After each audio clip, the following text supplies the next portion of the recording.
Hello and welcome to Back to School Night for BC Calculus. My name is John Thomas. This is my 23rd year here at Geneva High School.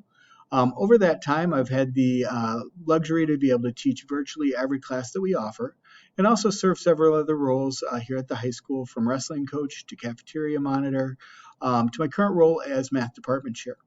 Over that time, I've really found several classes that kind of filled a niche for me and that really hit home, and BC Calculus is one of them. I really love BC Calculus because the concepts and content is such that I can help the students really, through proper scaffolding, feel like they're coming up with and figuring calculus out all on their own. And that's really my goal in teaching, is I want to present them with a scaffold set of questions that allow them to work collaboratively and come up with ideas on how to approach really challenging problems. Then we come together as a whole class and we really dive into their ideas and start to boil those down to create the knowledge for the course. And of course, over time, sometimes I'll have to fill in little gaps that we have, and we'll have to work through an idea that maybe the class is heading in the wrong direction. But we really have the ability to let them develop most of this. Calculus is wonderful in the sense that it really boils down to two ideas that keep getting extended. One idea is slope, and that really is the idea that's extended through limits to cover the first semester of a typical calculus class, which is derivatives. Then we move on to really an easy idea of area of a rectangle.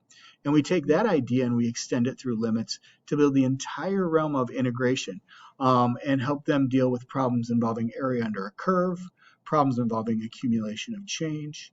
And we have lots of opportunity to tie into both business and economics as well as the sciences. And I love the fact that calculus pulls it all together. Now, from those two topics, we also delve into a couple BC specific topics.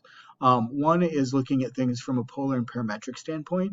That's really not different mathematics. It's just looking at the math we've seen throughout the year through a different lens, and looking at graphing in a different way than the students are most comfortable with. And then the final one is sequence and series, which is how we wrap up our year.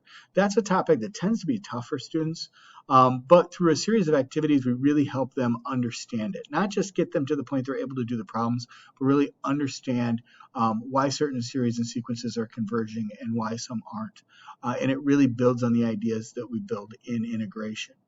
And it's just an exciting class for them to feel that success of coming up with these ideas on their own.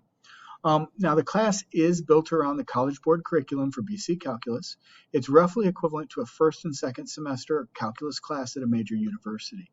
With that, I also like to start transitioning them into a little bit more of a college style of grading. And with that, the majority of their grade is going to be based on unit assessments and the final exam. So 60% on the unit assessments throughout the semester and then 20% on their final. The other 20% is built around formative activities that we have. Those can range from worksheets in class, practice quizzes online, practice tests online, that really give them an opportunity to prepare and feel 100% ready when they walk into the exams. The exams for the class I really model off the AP exam itself. So I boil it down and I look just at this unit. What questions from the AP exam that they're going to see this spring can I pull into the unit and build the test? I typically try and structure it in the same way as the AP exam as well, with some no calculator multiple choice, no calculator free response, and then calculator free response, which are really the four sections of the test I see at the end of the year. In most cases, I can get 2 to 3 of those portions in on each test, and throughout the course of the whole year, they'll see all the types of questions that they can ask.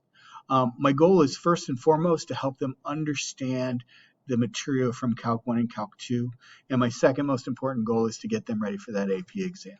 I'm happy to say that the students historically that I've had in BC Calculus have done fantastic on the AP exam. The vast majority have landed in the 5s, and I've always told them if they do the things I've asked throughout the year and they really dedicate that 50 minutes in class every day and a little bit of time on the outside, they are going to be ready to go and they'll be all set for a 5 on the exam. It's going to be a fun year. It's going to be a great year. I'm not going to bore you with much else today. I just do want to say if there's ever anything that you have a question on, don't hesitate to give me a call or send me an email, and I'd love to talk through it. It could be anything from question about content, about curriculum, or questions about maybe something that you heard from in class. We can talk through and make sure that we're addressing things as they come up. so that we all have a great and productive year. Really look forward to working with the students this year. I'm excited to get back at it with them after a short leave with my youngest, and we're going to have a great year. So hopefully we have a chance to meet in person this year. That's my hope. And we'll see you, and I hope you have a great year and that your families are all doing well. Thanks, and bye.